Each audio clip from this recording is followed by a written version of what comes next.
पिछले क्लास में हम लोग एसएम के प्रॉपर्टी को डिस्कस किए थे और उससे रिलेटेड कुछ क्वेश्चन देखे थे, और भी क्वेश्चन देखेंगे, बाद में देखेंगे, लेकिन कुछ प्रॉब्लम को हम लोग क्या किए थे, डिस्कस किए थे। आज के क्लास में हम लोग बहुत सारा एसएम के क्वेश्चन के टाइप को डिस्कस करेंगे। ठीक है, टाइप डिस्कस इसलिए किया जाता है कि इस जगह का क्वेश्चन आता है तो हम जब डिस्कस किए हुए रहेंगे और एग्जाम में आएगा तो तुरंत दिमाग क्लिक करेगा और सवाल बन जाएगा। नहीं देखा हुआ रहेगा तो दिमाग लगाना पड़ेगा, तो वह टाइम किल करेगा, या हो सकता है कि दिमाग नहीं भी लगे। ठीक है, तो क्वेश्चन का टाइप को चलिए हम लोग डिस्कस करते हैं। तो सबसे पहला क्वेश्चन का टाइप है कि कोई भी पार्टिकल जो सिंपल हार्मोनिक मोशन में है तो उसके पोटेंशियल एनर्जी का और काइनेटिक एनर्जी का एवरेज वैल्यू क्या होगा। तो जैसा कि बेसिक मैथ में ही हम लोग पढ़ चुके थे कि किसी का भी अगर एवरेज वैल्यू कैलकुलेट करना रहता है तो हम लोग क्या करते हैं कि उसको इंटीग्रेट करते हैं और उसी इंटरवल से डिवाइड करते हैं। ये हम लोग बेसिक मैथ में ही पढ़ चुके थे। ठीक है, चाहे वो कोई चीज हो। तो अगर पोटेंशियल एनर्जी का हमको एवरेज वैल्यू कह रहा है 0 से a के बीच में, तो कैसे आया होगा, तो इसको इंटीग्रेट किया होगा x के रिस्पेक्ट में, इसको इंटीग्रेट किया होगा x के रिस्पेक्ट में 0 से a तक डिवाइडेड बाय a माइनस 0, तो ये रिजल्ट आ जाता है। जो आपको करना नहीं है डायरेक्ट याद रखना है। कुछ इंपॉर्टेंट रिजल्ट को आप डायरेक्ट याद रखें क्योंकि ये बार बार आते रहता है। ठीक है, पूछा मार करके आगे बढ़ जाना है। हाँ, अगर जो जिस इंटरवल में पढ़ाया गया है उस इंटरवल में नहीं रहेगा तो इंटीग्रेट करके लाएंगे, तो वो तो बेसिक मैथ में आपको बताया जा चुका है। तो पोटेंशियल एनर्जी का एवरेज वैल्यू 0 से a के बीच में टोटल एनर्जी बाय 3 होता है, डायरेक्ट रटे हुए रहिएगा। काइनेटिक एनर्जी का एवरेज वैल्यू 0 से a के बीच में 2/3 टोटल एनर्जी होता है, ये भी आप रटे हुए रहिएगा। ठीक है, अब अगर टाइम के रिस्पेक्ट में देगा, जैसे कि बोलेगा कि पोटेंशियल एनर्जी का एवरेज वैल्यू बताइए, ठीक है, और टाइम का भी चर्चा नहीं करेगा, या डेल्टा टी जो देगा वो nt के बराबर होगा, या डेल्टा टी जो होगा वो बहुत ज्यादा होगा टाइम पीरियड से, तो कैसे कैलकुलेट करेंगे। तो एक तो मेथड ये हो जाता है जो बेसिक में ही बताया गया है कि साइन इस इंटरवल में साइन स्क्वायर थीटा का एवरेज वैल्यू 1/2 होता है, तो क्या हो जाएगा 1/4 m omega square a square हो जाएगा, और ये वाला टोटल एनर्जी बाय 2 के बराबर हो गया। ठीक उसी ढंग से ये भी हो जाएगा कि इसका एवरेज वैल्यू कैलकुलेट करना है इस इंटरवल में, या ये वाला क्या है कि टाइम पीरियड से बहुत ज्यादा है, या टाइम का चर्चा नहीं किया, वो तो हम बेसिक में हम बताए थे कि ये 3 इंटरवल को क्या किया जाता है कि एक माना जाता है। समझे ना, कि उस ढंग का जब आएगा तो आपको डायरेक्ट याद ही रहना चाहिए, कैलकुलेट नहीं करना है। इसके अलावा अगर देगा कि 0 से t/2 के बीच में बताइए क्या होगा, तब तो इंटीग्रेट करके क्या बनेगा, तो आप समझ रहे होंगे।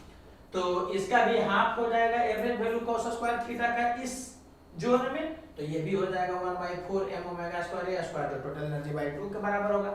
हम ओवरऑल ये बताना चाह रहे हैं कि इसका एवरेज वैल्यू या किसी का भी एवरेज वैल्यू कैसे कैलकुलेट होता है, तो बेसिक मैथ में बता दिया जा चुका है कि इंटीग्रेट करके कर लेते हैं। यहां हम ये बताना चाह रहे हैं कि इस इंटरवल में क्वेश्चन जनरली पूछा जाता है, जो आपको याद रखना है, पूछा तो टिक मार के आगे बढ़ जाना है, और अगर इस इंटरवल में नहीं रहेगा तो इंटीग्रेट करके बना लेना है, जैसा बेसिक मैथ में बता दिया गया है। ठीक है, इसको आप ऐसे भी याद रख सकते हैं जी कि टाइम के रिस्पेक्ट में, मतलब इस जोन वाले में टाइम के रिस्पेक्ट में पोटेंशियल एनर्जी और काइनेटिक एनर्जी का एवरेज वैल्यू टोटल एनर्जी का हाफ होता है।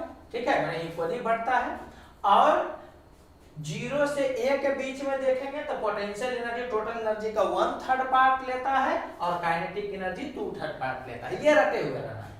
ठीक है, और बाकी तो ये बता दिया गया है कि अगर जो वो इस इंटरवल का चर्चा नहीं करेगा, बोल देगा कि 0 से t के बीच में बताओ, या 0 से t/2 के बीच में बताओ, या t/2 से t के बीच में बताओ, तब तो इसको इंटीग्रेट करना पड़ेगा। अगर इस इंटरवल से मैच नहीं करेगा तो क्या करना पड़ेगा, इसको इंटीग्रेट करना पड़ेगा।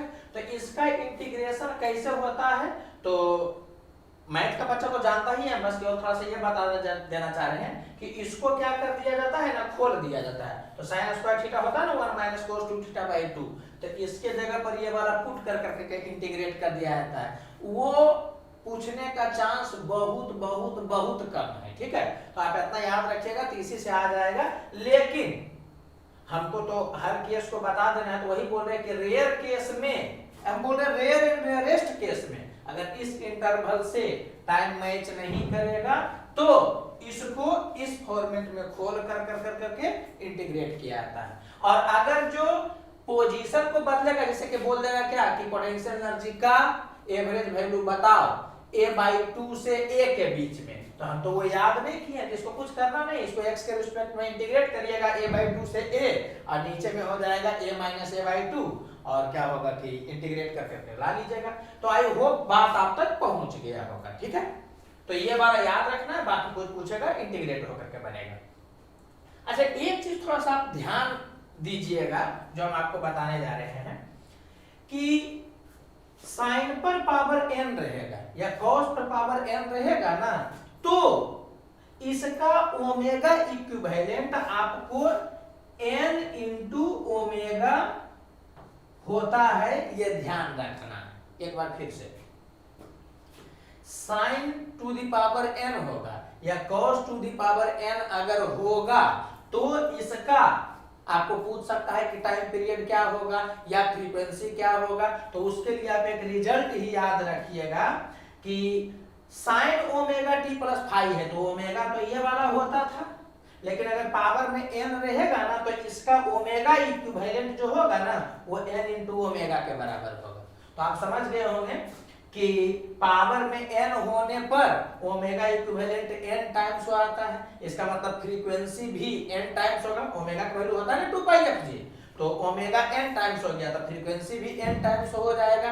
टाइम पीरियड इसका कितना होगा तो n टाइम्स कम होगा, और ओमेगा n टाइम्स हो गया तो फ्रीक्वेंसी भी n टाइम्स हुआ, तो टाइम पीरियड n टाइम्स क्या हो जाएगा, कम हो जाएगा। तो ये आप याद रखिएगा, ये 2-4 जगह पर काम देता है। जैसे अगर आप पोटेंशियल एनर्जी का रिलेशन देखिए तो इसमें sine square omega t plus phi है, तो अगर एसएचएम का टाइम पीरियड टी है तो पोटेंशियल एनर्जी का टाइम पीरियड कितना होगा, तो ये ध्यान रखिएगा कि t/2 होगा। कैसे, एसएचएम में इक्वेशन होता है a sin omega t plus phi, मतलब उसमें sin omega t plus phi है, और पोटेंशियल एनर्जी या काइनेटिक एनर्जी का देखोगे तो sine square omega t plus phi है या cos square omega t plus phi है। इसका मतलब क्या हो गया कि इसका ओमेगा इक्विवेलेंट कितना होगा तो 2 ओमेगा।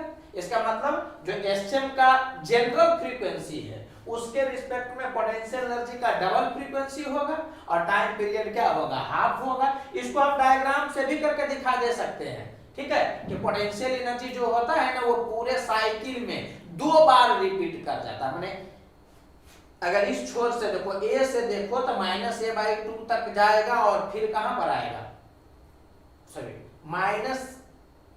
-a तक जाएगा, प्लस a से -a तक जाएगा और -a से +a तक आएगा, तो उसे पोटेंशियल एनर्जी 2 बार डिट्टो रिपीट करता है। तो वो हम डायग्राम से दिखा भी सकते हैं, लेकिन वो उतना दिमाग नहीं लगाना है, आपको सीधे ध्यान रखना है कि पोटेंशियल एनर्जी काइनेटिक एनर्जी इसमें क्या होता है कि साइन स्क्वायर वाला फंक्शन होता है, इसलिए ओमेगा इक्विवेलेंट 2 ओमेगा के बराबर हो जाता है, ठीक है। यहाँ n पावर में था तो n ओमेगा हो जाता था, यहाँ पर साइन स्क्वायर है तो ओमेगा इक्विवेलेंट 2 ओमेगा हो जाएगा, फ्रीक्वेंसी डबल हो जाएगा, टाइम पीरियड हाफ हो जाएगा। ये एक जगह की बात है, ये कई एक जगह का बात है। जैसे कि आप पढ़िएगा कि इलेक्ट्रिक एनर्जी डेंसिटी कितना होता है, तो आप पढ़िएगा half epsilon not E square.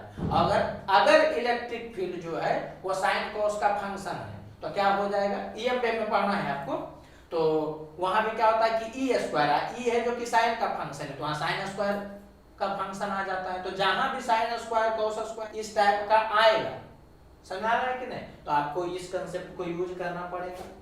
आपको बात समझ में आ गया होगा। तो यही दिया गया है कि sine square omega t plus phi या cos square omega t plus phi का ओमेगा इक्विवेलेंट किसके बराबर होगा, 2 ओमेगा के बराबर होगा, तो हम लोग बोल सकते हैं कि काइनेटिक एनर्जी और पोटेंशियल एनर्जी जिसमें कि स्क्वायर वाला फंक्शन है उसका ओमेगा इक्विवेलेंट कितना होगा, तो 2 इंटू ओमेगा ऑफ एसटीएम माने डबल हो जाएगा। टाइम पीरियड कितना हो जाएगा पोटेंशियल एनर्जी काइनेटिक एनर्जी का, तो जो एसटीएम का होता है उसका हाफ, क्योंकि फ्रीक्वेंसी डबल होगा टाइम पीरियड हाफ होगा।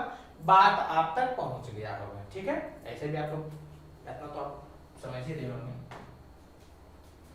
चलिए अब हम लोग नया क्वेश्चन का टाइप पढ़ रहे हैं, ठीक है। इससे भी बहुत क्वेश्चन आते रहता है। तो ये क्या है कि बोल रहा है कि अगर पार्टिकल को एक जगह से दूसरे जगह पर जाना है तो कितना टाइम लगेगा।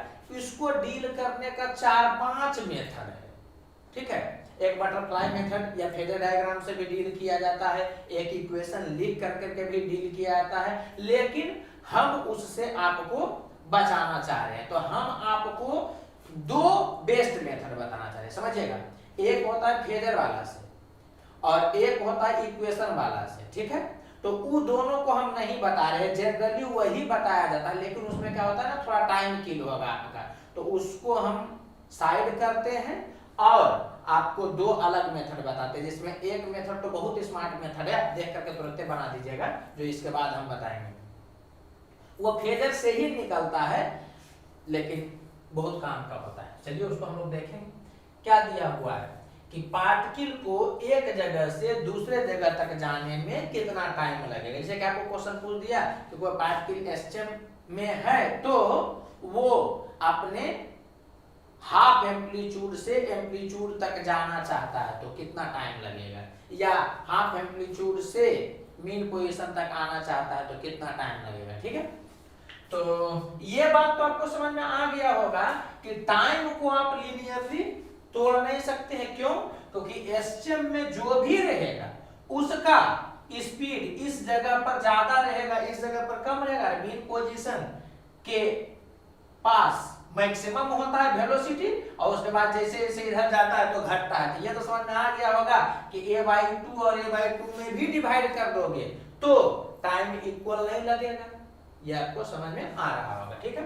तो पहले तो तुम्हें अपनी रिजल्ट याद रख लो, क्या कि मीन पोजीशन से x दूरी जाने पर या x से मीन पोजीशन तक आने में कितना टाइम लगेगा। तो एक फॉर्मूला तुम रख सकते हो, फिर हम इसका शॉर्टकट बताते हैं, मैं तुम देखोगे बता दोगे कि इतना है, ठीक है। लेकिन ये भी जान लो, समझना आप क्या बोल रहे हैं जी। इसमें एक चीज फिक्स है, क्या, मीन पोजीशन, ठीक है। मतलब मीन पोजीशन से x जाने पर या x से मीन पोजीशन तक आने में कितना टाइम लगेगा। तो आप ये रखे हुए रहिएगा कि t/2 pi sine inverse x/a time लगेगा। बाकी एग्जांपल से क्लियर होगा, ठीक है। तो ये आपको रख जाना है, जिसमें मीन पोजीशन का होना जरूरी है। चलो अब यहां समझो क्या दिया हुआ है। कह रहा है कि x = 0 से x = a/2 तक जाने में कितना टाइम लगेगा। तो x = 0 मतलब मीन पोजीशन से a/2 तक जाने में, तो x का वैल्यू हो गया a/2, तो कितना टाइम होगा। तो t/2 pi sine inverse x, तो x का वैल्यू कितना था, a/2 था, तो यहाँ पुट कर दिए a/2 डिवाइडेड बाय a, तो इससे क्या हो गया, ये वाला कैंसिल हो गया। तो t/2 पाई साइन इनवर्स 1/2, तो साइन इनवर्स 1/2 कितना होगा, साइन के किस वैल्यू पर 1/2 होता है, 30 डिग्री पर, तो 30 बोले तो π/6, तो इसका वैल्यू हो गया π/6, ये इसे कैंसिल हो गया, t/12 आ गया। तो 0 से a/2 तक जाने में टाइम कितना लगेगा, तो t/12 लगेगा, ठीक है। हमको नहीं लग रहा है कि कोई दिक्कत होना चाहिए। और a/2 से भी 0 पर पूछता, मतलब मीन पोजीशन पर पूछता था, भी इतना ही टाइम होता। एक ही समय ना जी, यहां से यहां जाने में या यहां से यहां जाने में टाइम सेम लगेगा, लेकिन यहां से यहां जाने में, इधर से इधर उतना ही दूरी जाने में, ये आपको समझ में आ रहा होगा कि यहाँ स्पीड ज्यादा होता है इस जोन में, तो यहाँ कम दूरी में कम टाइम में ट्रेवल कर जाएगा उतना ही डिस्टेंस। इधर क्या होता है कि स्पीड कम होता है, तो इधर उतना ही डिस्टेंस को ट्रेवल करने में क्या होगा, ज्यादा टाइम लगेगा। ये फिजिकली आपको पता चल रहा होगा, टारगेट में आपको पता चल रहा होगा। चलो अब एक चीज तुम पहले समझ लो, तब ये वाला समझ में आएगा। ये तो रिजल्ट तुमको याद ही रहेगा कि 0 से ए तक जाने में t/4 लगेगा, इसमें भी t/4, इसमें भी t/4, इसमें भी t/4, तब ना टोटल पूरा साइकिल कंप्लीट होकर के t होगा। तो ये रिजल्ट आप याद ही रखिएगा कि मीन पोजीशन से एम्पलीट्यूड या एम्पलीट्यूड से मीन पोजीशन तक जाने में कितना टाइम लगता है, t/4 लगता है। ठीक है, तो ये आपको पता चल रहा होगा t/4 t/4 t/4 t/4। तो देखिए t टाइम में फिर से वहीं पर आ गया, उसी डायरेक्शन में मूव कर रहा है। तो ये रिजल्ट आप याद रखिएगा क्या, कि मीन पोजीशन से एम्पलीट्यूड तक जाने में या एम्पलीट्यूड से मीन पोजीशन तक आने में टाइम कितना लगता है, t/4। इससे भी याद आएगा, लेकिन इसको अलग से याद रखना है। ये वाला कब यूज होगा, जब मीन पोजीशन से किसी जगह पर जाना रहेगा या किसी जगह से मीन पोजीशन पर आना रहेगा तब। और एम्पलीट्यूड और मीन पोजीशन का बात करेगा तो डायरेक्ट रिजल्ट याद रहेगा। ठीक है, अब बात समझिएगा, इस क्वेश्चन में दिमाग नहीं लगाना था। क्यों? क्योंकि आपको मीन पोजीशन से किसी पोजीशन के बारे में बात किया गया है, इसमें भी क्या है कि मीन पोजीशन से किसी पोजीशन के बारे में बात करा था, डायरेक्ट फॉर्मूला लग गया। अब आपको बोल रहा है कि टाइम बताओ इस जगह से इस जगह तक जाने। ठीक है, तो क्या इसमें मीन पोजीशन है क्या? तो इसमें मीन पोजीशन नहीं है तो ये वाला फॉर्मूला नहीं लग पाएगा। ठीक है, तो अगर इसको लगाना है तो क्या करेंगे, तो पहले डायग्राम तुम देख लो। बोल रहा है कि √3a/2 से a/√2 तक जाने में कितना टाइम लगेगा। तो हम लोग तो पढ़े थे कि मीन पोजीशन से किसी जगह पर जाने का टाइम, यहाँ पर क्या है कि मीन पोजीशन को इंक्लूड नहीं किया, बोल रहा है यहां से यहां तक। तो यहां से यहां तक वही होगा जो यहां से यहां तक होगा। ये तो आपको समझ में आ रहा होगा कि ये वाला भी टाइम सेम ही होगा, जो यहां से यहां आएगा यहां से यहां आएगा। लेकिन हम ये फॉर्मूला लगा नहीं सकते हैं। क्यों? क्योंकि इसे मीन पोजीशन रहना चाहिए। तो एक बच्चा कैसे दिमाग लगाएगा, वो क्या करेगा ना कि मीन पोजीशन से यहां तक जाने का टाइम निकाल लेगा और मीन पोजीशन से यहां तक जाने का टाइम निकाल लेगा। तो यहां से यहां जाने में जो टाइम होगा और यहां से यहां जो जाने में टाइम होगा, तो इसमें से इसको घटाएगा तो इस के बीच में जो टाइम लगेगा वो कैलकुलेट हो जाएगा। ये हम पहले जनरल मेथड बता रहे हैं, इसके जस्ट बाद बताएंगे ना तुम थोड़ा सा सोचोगे, बता दोगे डायरेक्ट कितना होगा, जो तुरंत बता दोगे। लेकिन ये भी हम इसलिए बता दे रहे हैं कि कम से कम इतना जानो। बाकी तो इक्वेशन वाला हम नहीं बताएंगे तो वो टाइम थोड़ा सा किल करता है। ठीक है, तो इक्वेशन वाला साइड आप रखिए। तो आपको समझ में आ गया होगा इस दोनों एग्जांपल से कि इसको कैसे यूज करना है। अगर जो मीन पोजीशन इंक्लूड कर दिया तो डायरेक्ट फॉर्मूला लगेगा, और मीन पोजीशन वो इंक्लूड नहीं किया तो आपको मीन पोजीशन इंक्लूड कर देना और दिमाग लगा करके बनाना। दिमाग क्या लगाना, तो आपसे गुजार ही नहीं आपको कि आपको यहां से यहां पूछेगा या यहां से यहां पूछेगा, तो आपको क्या करना है कि मीन पोजीशन को इंक्लूड कर देना है। क्यों? क्योंकि हम लोग फॉर्मूला में पढ़े हैं कि मीन पोजीशन इंक्लूडेड होना चाहिए। तो इसका बात किया है तो हम लोग इसमें से इस टाइम को घटा देंगे तो ये टाइम निकल जाएगा। तो यहां से यहां जाने का टाइम कितना होगा, तो एक तरह से मीन पोजीशन से यहां जाने का टाइम तो हो जाएगा t/2 पाई sin इनवर्स x/a। देखो यहां पर है, उसमें से इस टाइम को घटाएंगे तो यहां से यहां जाने का टाइम कितना होगा, तो t/2 पाई sin इनवर्स x/a। तो x तो हो गया a/√2 डिवाइडेड बाय a। तो ये कर लिए, तो इस टाइम में से इस टाइम को घटा दिए तो जो उसके बीच में जाने में टाइम लगेगा वो कैलकुलेट हो जाएगा। बड़ा आसान है, आप देख लीजिएगा। तो a से a कट गया, a से ये भी a कट गया, देख लीजिए आप। तो ये हो गया t/2 पाई और sin इनवर्स √3/2। तो √3/2 तो sin का 60 डिग्री पर होता है, इसका मतलब π/3 हो गया। और यहाँ पर क्या हो गया sin इनवर्स 1/2 तो ये π/4 हो गया। इसी को डील कर लीजिएगा, चल आएगा, देखिए ना पाई से पाई कैंसिल हो जाएगा। तो यहाँ पर कितना हो गया t/6 और ये t/8 हो गया। तो 8 में से 6 गया था 2/48 हो जाता, तो t/24 तो यही हो जाएगा। ठीक है, ये एक जनरल मेथड है। ठीक है, आप ध्यान रखिएगा, सवाल इजीली बन जाएगा, माने 1 मिनट में सवाल बन जाएगा। इक्वेशन वाला हम जान करके नहीं घुसना चाह रहे, वो आप थोड़ा सा लोचा करेगा। तो ये सेकंड बेस्ट मेथड है। ठीक है, बुक वगैरह में जो इक्वेशन करके देता है ना वो तो मतलब वो समझो कि थोड़ा सा टाइम टेकिंग होता है।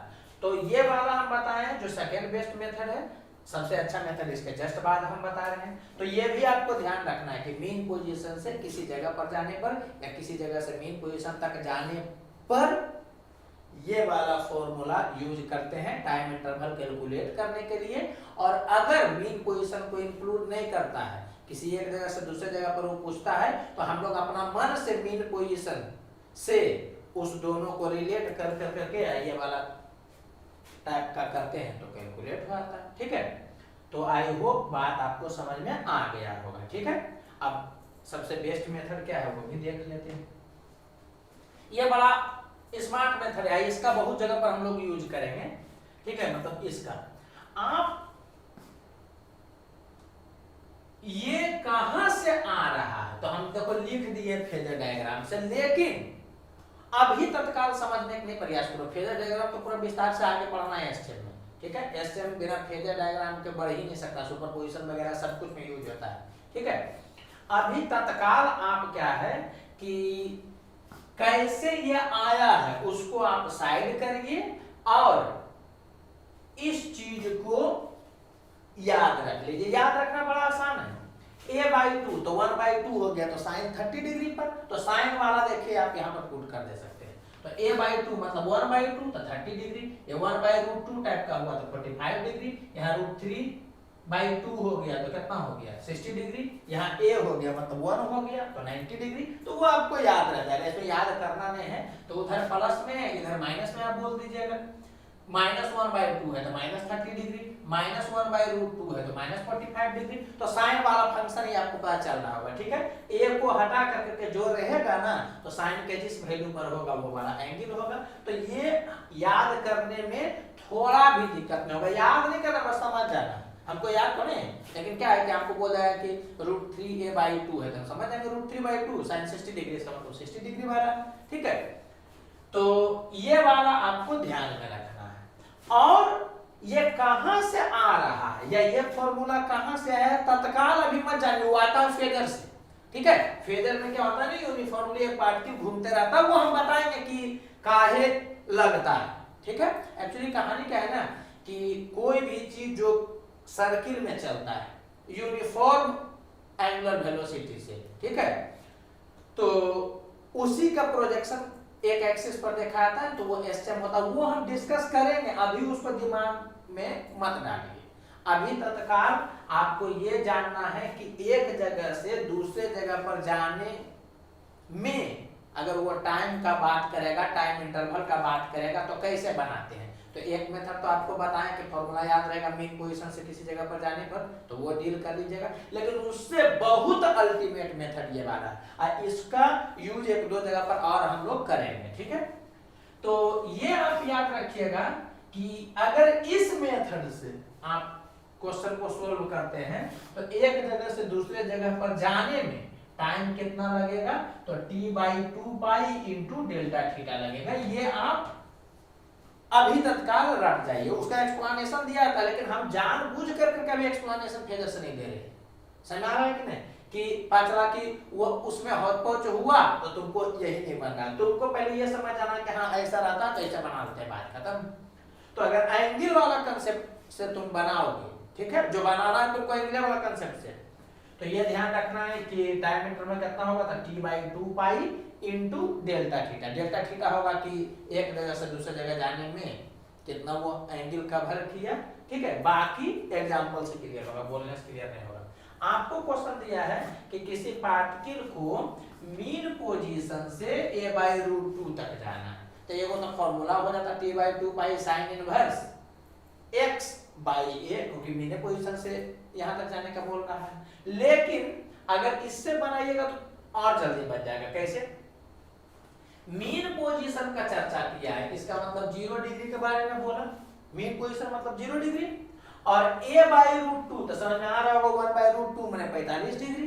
तो ये आपको समझ में आ रहा होगा कि यहां से यहां तक जाने का वो बात किया है, तो यहां से यहां जाने का बात किया है, तो इसका मतलब वो 45 डिग्री कवर किया। तो 45 डिग्री कवर किया तो टाइम इंटरवल कितना होगा, t/2 इंटू वो डेल्टा थीटा था ना, तो डेल्टा थीटा 45 डिग्री को π/4 कर दिए, यहां से कर लीजिएगा तो क्या आ जाएगा टी बाई 8 हो जाएगा, पाई से पाई कैंसिल हो गया तो टी बाई 8 आ गया। ठीक है, और एग्जाम्पल से गुजरिए तो क्लियर होगा। आपको बोल रहा है कि a/2 से √3a/2 तक जाने में कितना टाइम लगेगा। तो एक तो हम आपको पहले ही बताए थे कि अगर मीन पोजीशन से रिलेट करिएगा तो इस टाइप से आप डील करिएगा, लेकिन उससे ज्यादा स्मार्ट मेथड ये वाला है कि आपको बोला है a/2 मतलब 1/2, तो 30 डिग्री से कहां पर जाएगा तो √3/2a, तो √3/2 हुआ ना, मतलब 60 डिग्री। इसका मतलब एक तरह से वो क्या बोल रहा है कि 30 डिग्री से 60 डिग्री तक जाने में कितना टाइम लगेगा। तो डेल्टा थीटा कितना हो गया, 30 डिग्री हो गया, समझा रहे हैं, 30 से 60 बोला तो डेल्टा थीटा हो गया 30 डिग्री, तो टाइम इंटरवल कितना हो जाएगा t/2 पाई इनटू डेल्टा थीटा 30 डिग्री बोले तो पाई/6, तो क्या होगा कि इससे ये कैंसिल हो जाएगा, तो t/12 आ गया। अरे ये वाला मन में ही हो जाएगा, उसको भी देखने की जरूरत नहीं, तो हम समझाने के लिए लिखे हैं। बोल रहा मीन पोजीशन माने 0 डिग्री 1/√2a मतलब 45 डिग्री, तो 0 से 45 डिग्री हुआ तो कितना हो गया डेल्टा थीटा 45 डिग्री, तो t/2 पाई इनटू 45 डिग्री। ये बोल रहा है कि 1/2a से √3/2a तक, तो 1/2a माने 30 डिग्री, √3a/2 मतलब 60 डिग्री, √3/2 तो 30 से 60 गया तो कितना हो गया 30 डिग्री का गैप हो गया, तो t/2 पाई इनटू 30 डिग्री, तो 30 डिग्री करिएगा मल्टीप्लाई तो इतना चला आएगा। अब तक बात पहुंच रहा होगा, ठीक है। और स्मार्टली बताते हैं इसी में कि हवा में ही सोच करके जवाब देना है, लेकिन अभी तत्काल समझो। अब आपको पूछ रहा है कि पार्टिकल को -a/2 से √3a/2 तक जाने में कितना टाइम लगेगा, ठीक है। और दो केस के बारे में चर्चा किया है, तो समझिएगा, -a/2 से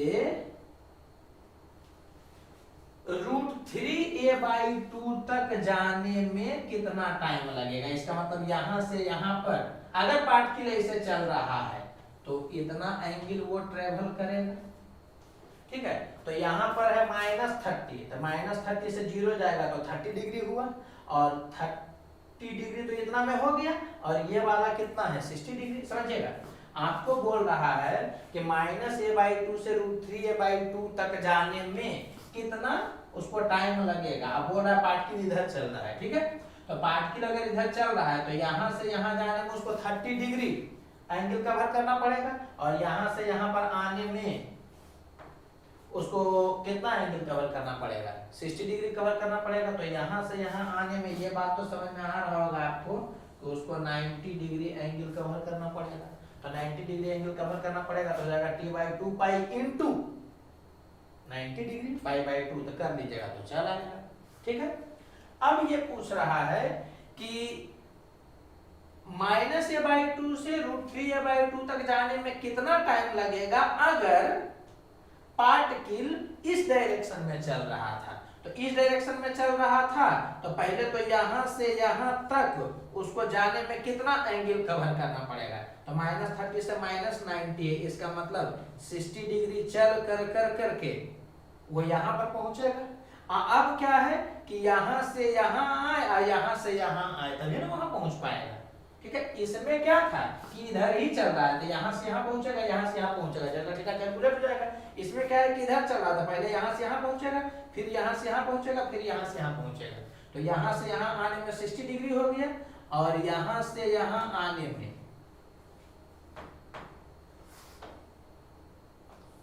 यहां से यहां आने में कितना एंगल होगा, तो ये वाला हो गया 90 और ये वाला कितना हो गया 60, तो कितना हो गया 150 डिग्री। तो टोटल कितना एंगल चला, तो 60 डिग्री और 150 डिग्री, तो ये कितना हो गया 210 डिग्री। तो इसको कुछ करना नहीं है, t/2 पाई इनटू 210 डिग्री, वही वाला दिखाया गया है कि यहाँ से यहाँ 60 डिग्री होगा, फिर यहाँ से यहाँ 90 होगा, यहाँ से यहाँ 60 होगा, तो टोटल डेल्टा थीटा ये हो गया। तो आप कैलकुलेट कर लीजिएगा तो चल आएगा। तो बात आपको समझ में आ रहा होगा, ठीक है। तो अगर एक जगह से दूसरे जगह पर जाने का बात करता है तो ये सबसे स्मार्ट मेथड है। कि आप एंगल के हिसाब से देख कर करके वो वाला फॉर्मूला लगा लीजिए तो चल आएगा। ठीक है, एक चीज ध्यान दीजिएगा जी, आगे आपको इसका एक्सप्लेनेशन पता चलेगा। एंगल के व्यू से देखिएगा तो टाइम इंटरवल जो होता है ना वो लीनियर वेरिएशन है एक तरह से। इसका मीनिंग हम समझा रहे हैं। एक चीज समझिएगा, अगर जो पोजीशन के व्यू से देखिएगा तब टाइम लीनियरली वेरी नहीं करेगा। 0 से a/2 के बीच में लेंथ a/2 और a/2 से a इसके भी बीच में लेंथ है a/2 का, लेकिन इस दोनों में टाइम सेम नहीं लगेगा। तो पोजीशन के व्यू से देख कर करके आपको या डिस्प्लेसमेंट के व्यू से देख कर करके आपको यूनिटरी मेथड नहीं लगाना है। समझ आ रहा है कि नहीं? एंगल वाला के व्यू से देखिएगा तब यूनिटरी लगाइएगा। अब एक चीज ध्यान दीजिएगा, 0 से a/2 a/2 से a में डिस्प्लेसमेंट यहाँ भी a/2 है, यहाँ भी a/2 है, लेकिन एंगल के व्यू से देखिए तो ये 30 डिग्री है और ये वाला कितना है 60 डिग्री है। ठीक है, तो ओवरऑल हम ये बताना चाह रहे हैं कि डिस्प्लेसमेंट के व्यू से अगर आप सोचिएगा तो आप टाइम वाला में यूनिटरी मेथड नहीं लगा सकते हैं या लीनियर वेरिएशन नहीं सोच सकते हैं, लेकिन अगर एंगल के व्यू से सोचिएगा तो आप लीनियर वेरिएशन कर सकते हैं या यूनिटरी मेथड लगा सकते हैं। वो हम बता रहे हैं कि क्या है। तो आपको वो एंगल के व्यू से नहीं देगा, देखिए आप यहाँ पे आपको हमेशा वो देगा पोजीशन से पोजीशन के बीच में। आप क्वेश्चन को डील करने के लिए एंगल में फेंक करके यूनिटरी लगा लीजिएगा तो चल आएगा। अब यूनिटरी कैसे लगता है तो जो बताएंगे, अगर उसमें दिक्कत होगा तो ये तो फॉर्मूला है ही है आपको कि t/2 pi into delta theta से कैलकुलेट करते हैं। ठीक है, लेकिन अगर ये फॉर्मूला नहीं लगाना है, आपको और तेजी में बनाना है, तो ऊपर ऊपर आप बात ऐसे कर सकते हैं कि 360 डिग्री घूमने में उसको टाइम t लगेगा। 360 डिग्री घूमने में उसको टाइम कितना लगेगा? t लगेगा। ठीक है, तो 360 का जैमा भाग एंगल होगा, टाइम भी t का कैपिटल T का उतना है ही भाग होगा। अब समझिएगा, मीन पोजीशन से a/√2 दिया तो मीन पोजीशन हो गया 0 डिग्री और 1/√2 हो गया कितना 45 डिग्री। तो 0 से 45 गया तो डेल्टा थीटा हो गया 45 डिग्री। तो 360 का 45 डिग्री कैमा भाग है तो 8वां भाग है। अरे 360 का चौथा भाग 90 है, उसका हाफ करोगे तब ना 45 आएगा। तो 360 का 45 डिग्री 8वां भाग है, तो टाइम भी है जो कि टाइम पीरियड का 8वां भाग लगेगा। देखिए यहाँ पर 8वां भाग लगेगा, तो वो इसी को देख करके आदमी बता देगा। ये पेनो नहीं चलाना है, कैसे देखो ना, a/2 मतलब एंगल 30 डिग्री और √3a/2 इसका मतलब एंगल 60 डिग्री। तो ये गैप हो गया 30 डिग्री का, तो 30 डिग्री 360 का कैवा भाग है तो 12वां भाग है, 1/12 है। तो इसका मतलब टाइम भी जो होगा वो टाइम पीरियड का 1/12 होगा। देखो 1/12 हो गया। तो बिना पेन टच किए हुए आप बना सकते हैं इसको। ठीक है, आपको बोला है कि -a/2 से √3a/2 तक जाने में दोनों केस में कितना टाइम लगेगा। तो आप देख सकते हैं कि एक केस में जब इधर चल रहा था तो यहाँ से यहाँ जाने पर उसको 90 डिग्री ट्रेवल करना पड़ेगा। तो 90 डिग्री 360 का 1/4 है, तो यहाँ देखिए टाइम भी 1/4 लगा। ठीक है, वैसे ही इसको भी कर करके देखा जा सकता है कि जितना टाइम्स 360 डिग्री के रिस्पेक्ट में डेल्टा थीटा कम होगा, t के रिस्पेक्ट में डेल्टा t उतना ही कम होगा। ये क्लियर हो गया होगा। और दिमाग नहीं अगर चले तो आप ऐसे भी कर करके बना सकते हैं। ठीक है, तो सबसे स्मार्ट मेथड यही है, यही वाला यूज करना है। इसके पहले जो हम बताए थे ये सेकेंड स्मार्ट मेथड है। इक्वेशन लिखने वाला तो बाहियात है, उसको तो लाइट लो। तो समझ आ रहा है कि नहीं? मैं बुक में वही देता है लेकिन उस ढंग से नहीं करना। या तो तुम ऐसे करना या अगर ऐसे करोगे तो ज्यादा अच्छा है। तो आई होप आप तक बात पहुंच गया होगा कि कभी भी एक जगह से दूसरे जगह पर जाने का बात करता है तो कैसे प्रोसीड करते हैं। ठीक है, ये दिमाग में घुस ना गया। वो आपको एंगल के बारे में नहीं देगा, वो पोजीशन से पोजीशन के बारे में बात करेगा। तो तुम क्या करना, पोजीशन को एंगल के तरफ फेंक कर करके वो वाला लगा लेना तो चला आएगा। आई होप बात आप तक पहुंच गया होगा। ठीक है, चलिए अब अगला क्वेश्चन का टाइप क्या है। ठीक है, तो इसको पढ़ाने के पहले हम थोड़ा सा बता दे रहे हैं। कभी भी कहता है ना इक्वेशन लिखिए तो कैसे बनाया जाता है जनरल मेथड से, पहले ये सुन लीजिए, फिर हम बताते हैं कि हम आखिर आपको ऐसा क्यों बता रहे हैं।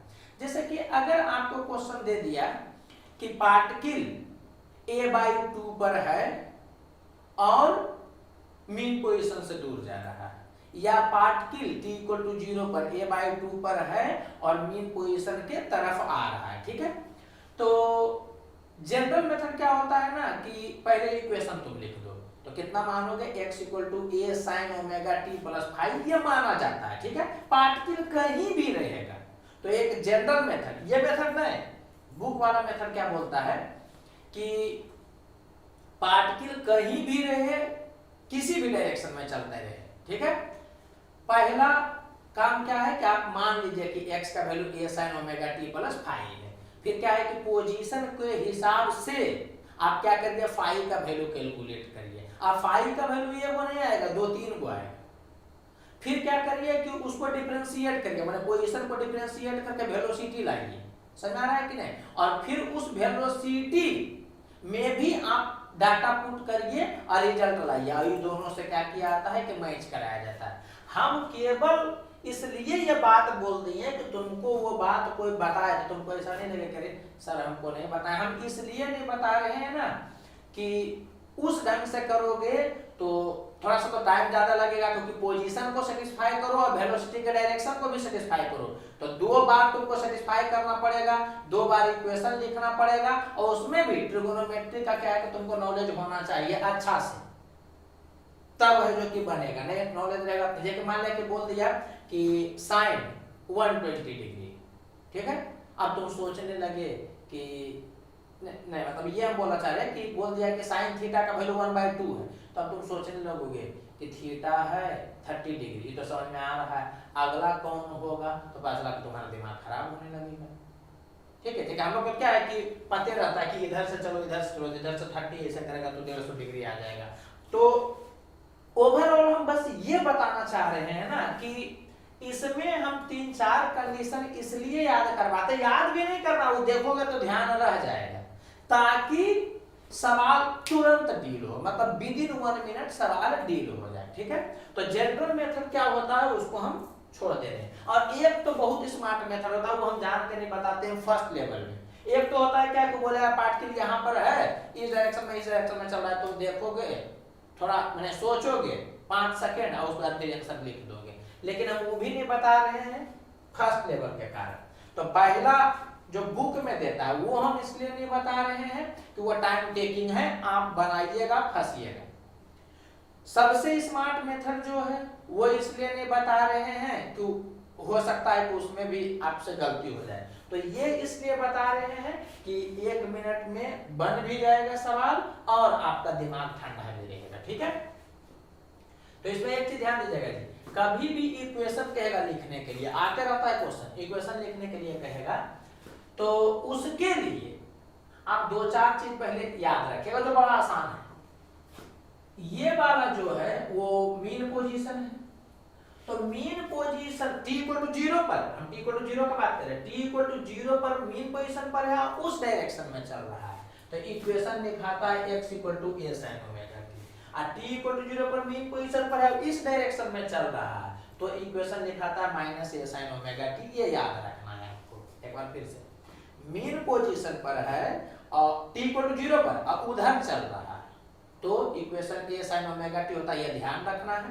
देखो कैसे होता है क्या होता है वो हम सब जान रहे हैं, लेकिन अगर प्रॉब्लम आएगा तो उतना सोच के हम नहीं बनेंगे, वो ध्यान ही रहेगा, वहां से आगे बढ़ेंगे तुरंत आंसर पर चल जाएंगे। ठीक है, तो आपको भी ध्यान रखना है कि t=0 पर है मीन पोजीशन पर, और उस डायरेक्शन में जाएगा तो +a sin ओमेगा t होगा, इस डायरेक्शन में जाएगा तो -a sin ओमेगा t होगा। ठीक है, t=0 पर पार्टिकल अगर एम्पलीट्यूड पर रहेगा तो x का value +a cos omega t होगा अगर यहाँ रहेगा तो, और t=0 पर पार्टिकल -a पर रहेगा तो x का value -a cos omega t होगा। ये आपको ध्यान रखना, ध्यान में बड़ा आसान सा रह जाता है। देखो कैसे, t इक्वल टू 0 पर वो मैक्सिमम पर है, तो t इक्वल टू 0 पर मैक्सिमम पर होगा तो ऑब्वियस सी बात है कि साइन का फंक्शन नहीं होगा, cos का फंक्शन होगा।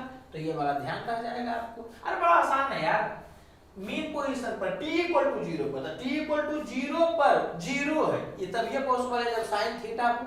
अब बात समझ रहे होंगे, ठीक है। तो मीन पोजीशन से इस डायरेक्शन में चलेगा तो इक्वेशन प्लस ए sin ओमेगा टी होगा, इस डायरेक्शन में चलेगा तो माइनस ए sin ओमेगा टी होगा। ये हम t इक्वल टू 0 का बात कर रहे हैं, जब वहां रहेगा तो, और t इक्वल टू 0 पर अगर प्लस ए पर रहेगा तो प्लस ए cos ओमेगा टी होगा, माइनस ए पर रहेगा तो माइनस ए cos ओमेगा टी रहेगा। ये चार कंडीशन याद रखना है कि अगर वहां का पूछा तो डायरेक्ट मार के आगे बढ़ गए, और वहां का अगर नहीं भी पूछा तो इसका यूज करते हैं, ठीक है। तो ये समझ जाओगे ना तो एक बार में चला आएगा। अदरवाइज क्या होता है ना कि बच्चा को वेलोसिटी वाला भी सेटिस्फाई करना था तो बहुत लेंदी हो जाएगा, वो समझ जाओ। तो अब समझिएगा आपको क्या बोल दिया कि पार्टिकल t इक्वल टू 0 पर इस जगह पर है, तो आप तो चार को याद किए हैं, या तो इस जगह पर था ऐसे ऐसे, या इस जगह पर रहता है, या इस जगह पर रहता है। अच्छा, इस जगह पर भी ऐसे ऐसे होगा, ऐसा नहीं है क्योंकि ये एम्पलीट्यूड पर है तो उधर जाने का सवाल नहीं, तो इधर में चलेगा जी, वो आपको समझ में आ रहा होगा। तो आप चार कंडीशन याद किए थे, मीन पोजीशन पर दोनों साइड में और दोनों एम्पलीट्यूड पर। उसके अलावा t इक्वल टू 0 पर वो कहीं भी पार्टिकल को बताएगा ना तो कैसे लिखोगे, तो t इक्वल टू 0 पर मान लो पार्टिकल यहाँ पर है और उस डायरेक्शन में जा रहा है, तो तुम ये सोचो कि इस डायरेक्शन में जाएगा तो तुम जिसको याद किए हो उसके किस जगह से ये वाला सबसे नजदीक से आ रहा होगा। बात शायद नहीं पहुंचा होगा, समझना। पार्टिकल इस डायरेक्शन में चल रहा है, तुमको नहीं लग रहा है कि इसके हिसाब से यहां पर ऐसे आया होगा, ठीक है। और अगर पार्टिकल इस डायरेक्शन में चल रहा है, इस डायरेक्शन में t इक्वल टू 0 पर, तो आपको लग गया होगा कि यहाँ के हिसाब से इक्वेशन लिख देंगे, हराना नहीं, एग्जांपल से क्लियर होगा। फिर यहाँ भी देखो कि अगर t इक्वल टू 0 पर पार्टिकल यहाँ पर है, तो अगर इधर जा रहा है तो हम सोचेंगे कि यहाँ से कहानी स्टार्ट करके आगे गया होगा, और अगर इधर जा रहा है तो क्या सोचोगे, यहाँ से हुआ है, क्योंकि अगर यहाँ से होगा तो ऐसे होकर कैसे जाएगा, तब ना यहाँ पर आएगा। लेकिन अगर यहाँ जा रहा है, किस में आ रहा होगा, कि हम सोचेंगे कि इसके हेल्प से अगर इक्वेशन लिखे तो ज्यादा सही है। बात पहुंचा या नहीं पहुंचा, एक बार फिर से बोले। ये चारों आपको याद है, उसके बाद उसके बीच में कहीं भी देगा तो ये देखेगा ना कि जिस डायरेक्शन में वो चल रहा है, तो जो आपको याद था उससे इक्वेशन आपको क्या करना है, लिखना है। तो कैसे लिखेंगे, तो पार्टिकल अगर इधर चल रहा है तो ऑब्वियस सी बात है कि इसके वाला के हेल्प से उसको लिखेंगे, और पार्टिकल इधर चल रहा है तो इसके हेल्प से लिखेंगे। लिखा जा सकता है किसी से भी किसी को, लेकिन आपको ऐसे करना है क्योंकि आपको एक स्टेप में सवाल बनाना, ट्रिगोनोमेट्री का नॉलेज कम हो तब भी बनाना, इसलिए वो कर रहे हैं। पार्टिकल t इक्वल टू 0 पर यहाँ पर है और इधर चल रहा है, तो हम लोग इसका हेल्प लेंगे, वो आपको समझ में आ रहा होगा। अब पार्टिकल t इक्वल टू 0 पर यहाँ पर या इधर चल रहा है, तो ये कहाँ से आएगा, तो इसके वाले से उसको देखेंगे, तो ये सब आपको पता चल रहा होगा, ठीक है। तो वही लिखा गया कि पार्टिकल t इक्वल टू 0 पर यहाँ पर है और उस डायरेक्शन में चल रहा है, तो हम सोचेंगे कि यहीं से कहानी आगे बढ़ा होगा। तो इधर t चलता था, समझिएगा, इधर चलता था, t इक्वल टू 0 पर यहाँ रहता था, तो ये इक्वेशन होता था। तो अगर इसके हेल्प से हम इसको लिखना चाहते हैं तो यही इक्वेशन लिखेंगे, खाली फाई लगा देंगे, ठीक है। अगर इधर पार्टिकल चल रहा है तो इसको किसके हेल्प से लिखेंगे, तो आपको समझ में आ रहा होगा कि तीनों के हेल्प से इसको नहीं लिखेंगे, इसके हेल्प से लिखेंगे, क्योंकि ये नजदीक ना हुआ इससे में, आपको बात समझ में आ रहा होगा। तो इसका इक्वेशन लिखना है तो इसके हेल्प से लिखेंगे, तो जो इक्वेशन था ना वही लिखेंगे, फिर केवल फाई लगा देंगे, बात समझ में आ रहा होगा। इसके बारे में अगर लिखना तो कैसे लिखेंगे, इसके हेल्प से लिखेंगे ना, क्योंकि इसके हेल्प से तो ऐसे होता ना जी, तब उधर से आएगा, ये तो बहुत लंबा कहानी हो जाएगा। तो इसका हम लोग कहां से लिखेंगे, ऐसे लिखेंगे। तो यहां पर अगर t इक्वल टू 0 पर रहता तो इक्वेशन होता कितना, -a sin ओमेगा t, लेकिन यहाँ पर है नहीं, है यहाँ पर, तो इसके हेल्प से केवल लिखना है। तो क्या होगा, minus a sine omega t plus five. बात पहुंच रहा होगा, ठीक है, टारगेट में तो बात पहुंच रहा होगा। फाउंडेशन में तो बहुत बहुआ नुनू करके पढ़ाया जाता है। फाउंडेशन में क्या होता है ना कि बहुत सारा बताया भी नहीं जाता है, सीधे क्या है कि जनरल मेथड से बेटा इक्वेशन लिखो, x equal to a sine omega t plus five, position को सेटिस्फाई करो, वेलोसिटी को सेटिस्फाई करो तो 5 मिनट में बनता है। आपको तुरंत बनाना है, ये दिमागों में सेट हो जाएगा ना, कभी भी इक्वेशन कहेगा तो आपसे 1 मिनट में बन जाएगा। हम लोग तो क्या है कि बिना पेन टच के लिए भी एक मेथड होता है उससे बना लेता है, मैं सोचेगा लिख देगा, लेकिन उतना अभी नहीं करो तत्काल। तो बात आप तक पहुंच गया होगा। एक बार फिर से रिपीट इसलिए कर रहे हैं ना कि मेरा दिल नहीं मान रहा है, ऐसा नहीं कि आप आउटपुट में हो जाइए। 4 को याद रहेगा और उसके बीच में, अरे ये चारों याद है तो अब ऑब्वियस सी बात है कि दुइये को जगह बचा, या तो इधर या तो इधर, और उसमें या तो ऐसे चलेगा या तो ऐसे चलेगा या तो ऐसे चलेगा या तो ऐसे चलेगा। तो ऐसे चलेगा तो इसके हेल्प से इसको लिखेंगे, ऐसे चलेगा तो इसके हेल्प से लिखाएगा, ऐसे चलेगा तो ऑब्वियस सी बात है कि इसके हेल्प से लिखाएगा, ऐसे चलेगा तो ऑब्वियस सी बात है कि इसके हेल्प से लिखाएगा, जो सबसे नजदीक में। तो जिसके हेल्प से लिखाएगा उसका इक्वेशन में तुम लिख देना, प्लस 5 लगा देना, बस वही 5 कैलकुलेट करना था, रिजल्ट चला था। अब पहले क्वेश्चन को तुम देखो तब क्लियर होगा। थ्योरी तो बोल रहे थे इसने ना कि एक बार गुजर जाए, बाकी तो एग्जांपल है ना क्लियर होगा। क्वेश्चन क्या दिया है, a particle initially at x equal to 3√3 metre is moving away from mean position. If amplitude and time period of given stem is this and this respectively, then write equation of motion। आपको equation of motion लिखने का आपके दिमाग में ये बड़ा चलाना चाहिए। तो समझिए क्या बोला, x इक्वल टू इतना पर है और मीन पोजीशन से दूर में जा रहा था, x पहले पॉजिटिव है तो हर हालत में क्या होगा, इस डायरेक्शन में होगा, x पॉजिटिव है और मीन पोजीशन से दूर जा रहा है, इस तरह में आ रहा होगा तो ऐसे चल रहा होगा। x पॉजिटिव है तो हर हालत में इधर होगा और मीन पोजीशन से दूर जा रहा है तो इसका मतलब इसके बारे में बात किया वो पहला क्वेश्चन में, ठीक है। तो इसको आप किसके हेल्प से लिखिएगा, तो ये वाला तो इधर वाला के हेल्प से लिखाएगा, तो क्या लिखिएगा, x equal to a sine omega t plus 5। ये रटना नहीं है जी, वो तो हम समझा रहे थे आपको कि इसी के हेल्प से कैसे लिखते हैं, तो इक्वेशन में वही लिखते हैं प्लस 5 लगा देते हैं। तो ये रटना नहीं है, तो आपको क्लियर हो जाएगा क्या कि पार्टिकल पॉजिटिव में है, मीन पोजीशन से दूर जा रहा है माने उधर जा रहा है। तो यहाँ पर आप किससे नजदीक सबसे पहले पहुंचिएगा, ऐसे से माने इससे पहुंचिएगा या इससे पहुंचिएगा या इससे पहुंचिएगा या इससे पहुंचिएगा। तो ऑब्वियस सी बात है कि इससे डायरेक्शन में मैच करना चाहिए, वो हम आपको समझा चुके हैं पहले ही, समझ में आ गया होगा। तो इक्वेशन कैसे लिखेंगे, x equal to a sine omega t plus 5। चूंकि इधर जा रहा है तो इसके हेल्प से लिखना है, इसके हेल्प से लिखना है, तो साइन वाला ही फंक्शन होगा साइन ओमेगा टी, केवल 5 लगा देंगे। तो बात आपको समझ में आ रहा होगा। तो x का वैल्यू कितना हो गया, a sign omega t plus 5। Omega कैसे लिखा है, तो चूंकि टाइम पीरियड वो दिए हुए हैं, टाइम पीरियड देगा तो ओमेगा कैसे लिखेगा, तो 2π/t, तो वही 2π/t कर दिए थे। तो ये वाला लिखा गया, उधर चल रहा है इस कारण से और उस जगह पर है उस कारण से, और अब बोल रहा है कि इनिशियली पार्टिकल कहां पर है, तो 3√3 मीटर पर है, तो t इक्वल टू 0 इसमें मारेंगे तो x का वैल्यू कितना रहना चाहिए, 3√3 रहना चाहिए। आपको पता चल रहा होगा, टारगेट में समझ में आ रहा होगा आपको। तो कुछ करना नहीं है, इसी को सोल्व कर लेंगे तो फाई का वैल्यू आ जाएगा, ठीक है। यहाँ पर इसीलिए बताया गया है ना आपको कि आप जैसे कि जनरल मेथड से कोई बनाता है तो साइन फाई का वैल्यू √3/2 है, तो फाई के बहुत सारे वैल्यू के लिए √3/2 आ जाएगा साइन का वैल्यू।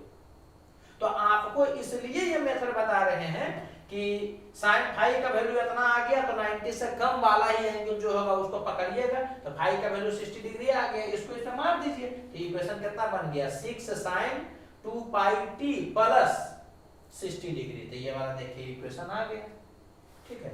ये वाला दूसरे पेज का, कोई दिक्कत नहीं होगा, और एग्जांपल से गुजरिए तो क्लियर होगा। दे रहा है कि a particle initially at -2.5 metre, तो -2.5 बोले तो किधर हो गया, इस डायरेक्शन में हो गया, और प्लस उधर होगा, माइनस इधर होगा, ठीक है। Is moving towards mean position, तो बोल क्या रहा है कि पार्टिकल माइनस में है और मीन पोजीशन के तरफ चल रहा है, इसका मतलब इसके बारे में बात कर रहा है, ये समझ में आ रहा होगा। अगर बोलता कि पार्टिकल x = -2.5 मीटर पर है और मीन पोजीशन से दूर जा रहा है, तो इसके बारे में बात करता, लेकिन बोल रहा है मीन पोजीशन के तरफ चल रहा है, इसका मतलब इसके बारे में बात कर रहा है, और इसके बारे में बात कर रहा है, तो इक्वेशन किसके हेल्प से दिखाएगा, तो ऑब्वियस सी बात है कि इसके हेल्प से इक्वेशन दिखाएगा। उधर चल रहा है तो भाई इसी को ना पकड़ोगे, और इसको जब भी पकड़ोगे तो हो जाएगा -1 cos ओमेगा t, और चूंकि यहाँ पर का बात की हो तो +5, अगर t = 0 पर यहीं पर होता तब तो डायरेक्ट -1 cos ओमेगा t हो जाता, लेकिन t = 0 पर यहाँ पर नहीं है, t = 0 पर पार्टिकल यहाँ पर है, तो इसका इसके हेल्प से लिखेंगे हम लोग, बात समझ में आ रहा होगा आपको।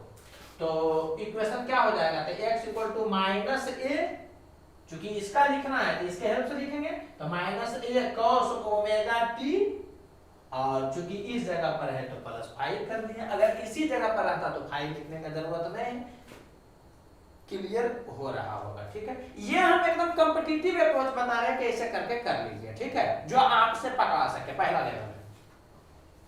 तो ऐसे करके लिख दिया, आपको पहले ही दिया हुआ है कि इनिशियली पार्टिकल यहाँ पर है, तो इसी में क्या करिएगा, t = 0 पर x का वैल्यू लिख दीजिएगा, तो इसको डील करिएगा तो cos फाई का वैल्यू 1/2, तो फाई का वैल्यू 60 डिग्री आ गया, डायरेक्टली आप क्या करिएगा कि ये वाला इसमें मार दीजिएगा, तो आपका इक्वेशन आ जाएगा, तो x का इक्वेशन आ गया।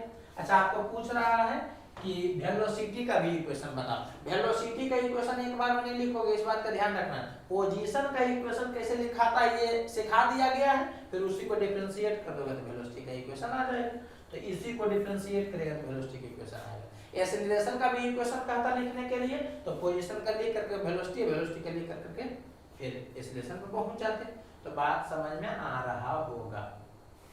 चूंकि टारगेट में हम इसलिए ऐसे बोले, अदरवाइज क्या है ना कि इसी को 2-4 भाग में तोड़ कर करके समझाते, तो क्लियर हो गया होगा, ठीक है, समझ में आ रहा होगा। तो देखो इसमें क्या बेनिफिट हुआ, तुमको थोड़ा सा हम रटवाएं, क्यों रटवाएं क्या, वो तो देख लेना होगा, दिमाग में बैठ जाएगा। t = 0 पर मैक्सिमम पर है तो cos वाला ही फंक्शन होगा, तो cos वाला फंक्शन है, t = 0 पर मीन पोजीशन पर है तो sin वाला फंक्शन है, प्लस माइनस तो डायरेक्शन देख रहे होगे तुम, और बीच में रहेगा तो या तो इसके हेल्प से या तो इसके हेल्प से लिखाएगा, जो उसको आसानी से प्रोवाइड कर दे इक्वेशन, तो आप समझ रहे होंगे हम क्या बोल रहे हैं। और इसमें बेनिफिट है ना याद करने का कि आप केवल x का ही इक्वेशन लिख कर करके और डाटा मार देते हैं तो चल आता है, और जनरल मेथड में क्या होता है कि x का इक्वेशन लिख कर करके फाई का 2-3 वैल्यू निकालो, एटलीस्ट 2 वैल्यू निकालो, और फिर उसको डिफरेंशिएट करके v का इक्वेशन लाओ और डायरेक्शन मैच कराओ, डायरेक्शन मैच करा करके फिर फाई निकालो और वो दोनों से फाई को मैच कराओ, समझ आ रहा है। तो हम क्या है कि डायरेक्शन वाला को जानबूझ करके क्या किए ना कि गाइड कर दिए, थोड़ा सा याद करवा के, तो क्या होगा कि सवाल 1 मिनट में बन जाएगा। तो आई होप बात पहुंच गया होगा, ठीक है, तो ये भी टाइप क्लियर हो गया। अब देखो क्वेश्चन एक दिया हुआ है कि पार्टिकल है जो कि इनिशियली कहां पर है, 3√3 मीटर पर है और मीन पोजीशन से दूर जा रहा है, तो पार्टिकल x = 3√3 पर है, मैंने प्लस में है तो प्लस में मैंने पार्टिकल कहीं यहाँ पर होगा, और मीन पोजीशन से दूर जा रहा है तो इस डायरेक्शन में चल रहा होगा। अच्छा, अब समझ में आ गया होगा, t = 0 पर यहाँ पर है, ठीक है। तो हम लोग कहाँ याद किए थे, यहाँ किए थे याद, यहाँ किए थे याद, और यहाँ किए थे याद, लेकिन तो है यहाँ पर, तो ये समझ में आ रहा होगा कि उस डायरेक्शन में चल रहा है तो इसके हेल्प से इसको लिखेंगे, तो इक्वेशन क्या होगा बताइए, तो x का वैल्यू हो जाएगा a, एम्पलीट्यूड देले होगा a sin omega t plus phi, इसमें आया ना कि इसके हेल्प से लिखाएगा तो इसका इक्वेशन होता है x = a sin omega t, तो इसका हो जाएगा x = a sin omega t plus phi, अब इसी में क्या है कि t इक्वल टू 0 पुट करिएगा, ठीक है, तो x का वैल्यू दिया हुआ है जिसको डील करिएगा तो आपका आंसर चल आएगा। तो हमको नहीं लग रहा है कि कोई दिक्कत होना चाहिए।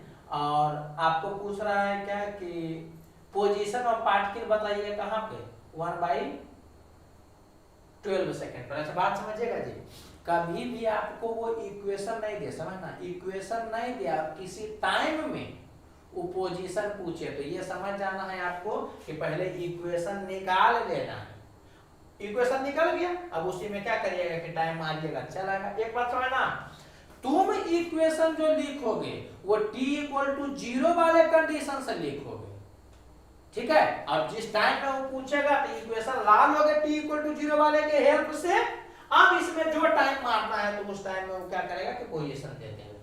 एक बार फिर से, तुमको कंडीशन वो दिया था कि इनिशियली पार्ट के लिए यहाँ था, इस डायरेक्शन में चल रहा था, तो इनिशियल कंडीशन के हेल्प से इक्वेशन लिखा था। ये दिमाग में एकदम घुस ही ले रहा है ना, इनिशियल कंडीशन के हेल्प से इक्वेशन आ जाएगा।